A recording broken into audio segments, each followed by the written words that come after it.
Sirkal mapacho kae ndiye koro chano mar chako chenro mar timo andika ne opande manyien manyasani mar maisha card madhi neno ni opande ma oganda osebedo ka tiyo godo wito oko. Jagoro maduong' e sekta mar weche dar Julius Bitok olero ni chenro machakore tarik 29 geto omenda maromo bilion 1. Opande no dhi ting'o ripode duto mag ng'ato.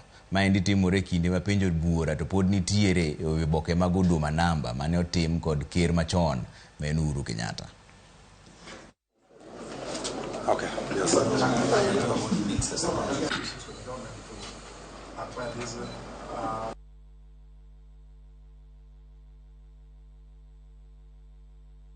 think this is a great moment for this country when we talk about effective and efficient service delivery.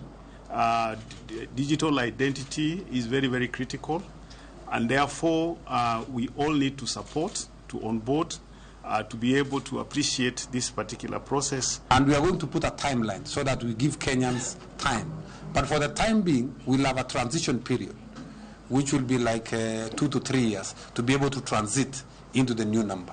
For those people who are applying for replacements, we have about 1.5 million replacements of cards every year. Those new replacements will now be in form of the Maisha card. This is a lot of data that will be holding. And that is a lot of money, or it's a huge resource. So we need to start thinking of how we can,